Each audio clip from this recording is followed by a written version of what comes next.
Guys, ನೀವು ಕೂಡ game ಒಳಗಡೆ ಈ ಟ್ರಬಲ್ ಝೋನ್ ನ ನೋಡಿರ್ತೀರಾ. ಮತ್ತೆ ಎಷ್ಟೊಂದ್ ಜನ ಈ ಟ್ರಬಲ್ ಝೋನ್ ಬಂದ್ರೆ ಸಾಕು ಇದು ಒಳಗಡೆ ಹೋಗಿ ಫೈಟ್ ಮಾಡೋಣ ಅನ್ಕೊಳ್ತಿರ್ತೀರಾ. ಯಾಕಂದ್ರೆ ನೀವ್ ಅನ್ಕೊಂಡಿರ್ತೀರಾ ಈ ಟ್ರಬಲ್ ಝೋನ್ ಒಳಗಡೆ ನೀವ್ ಸತ್ರುನು ಆಗ್ಲಾಗ್ಲ 5 ಸಲದವರೆಗೂ ರಿವೈವ್ ಆಗ್ತೀವಿ ಅಂತ.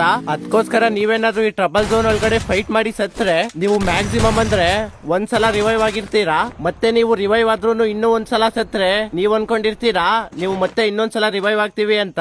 ಯಾಕಂದ್ರೆ ನೀವ್ ಅನ್ಕೊಂಡಿರ್ತೀರಾ ನಂಗೆ ಇನ್ನೂ 4 ಚಾನ್ಸ್ ಇದೆ, ನಾನು ಇನ್ನೂ 4 ಸಲ ರಿವೈವ್ ಆಗ್ತೀನಿ ಅಂತ. ಬಟ್ ನೀವು ರಿವೈವ್ ಆಗಲ್ಲ, ನೀವು ಆ ಮ್ಯಾಚ್ ಇಂದ ಎಲಿಮಿನೇಟ್ ಆಗಿ ಡೈರೆಕ್ಟ್ ಆಗಿ ಲಾಬಿಗೆ ಬಂದಿರ್ತೀರಾ. ಯಾಕಂದ್ರೆ ನೀವ್ ಅನ್ಕೊಂಡಿರ್ತೀರಾ ಈ ಟ್ರಬಲ್ ಝೋನ್ ಅಲ್ಲಿ ಪ್ರತಿಯೊಬ್ಬ ಪ್ಲೇಯರ್ಗೂ 5 ಸಲ ರಿವೈವ್ ಆಗೋಕೆ ಚಾನ್ಸ್ ಇರುತ್ತೆ ಅಂತ.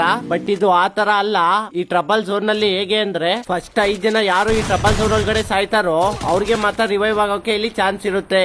ಅಂದ್ರೆ ಈ ಟ್ರಬಲ್ ಝೋನ್ ಒಳಗಡೆ ಯಾರು ಫಸ್ಟ್ 5 ಜನ ಸಾಯ್ತಾರೋ ಅವ್ರಿಗೆ ಮಾತ್ರ ಇಲ್ಲಿ ರಿವೈವ್ ಆಗೋಕೆ ಚಾನ್ಸ್ ಇರುತ್ತೆ. ನೀವ್ ಅನ್ಕೊಂಡಂಗೆ ಎಲ್ಲಾ ಪ್ಲೇಯರ್ಸ್ಗೂ 5 ಚಾನ್ಸ್ ಇರೋದಿಲ್ಲ. ಮತ್ತೆ ಇದೇ ತರ ಹೆಚ್ಚಾಗಿ free fire tips and tricks ಬಗ್ಗೆ ವಿಡಿಯೋ ನೋಡ್ಬೇಕು ಅಂದ್ರೆ ನಮ್ ಪೇಜ್ ನ ಫಾಲೋ ಮಾಡ್ಕೊಳ್ಳಿ.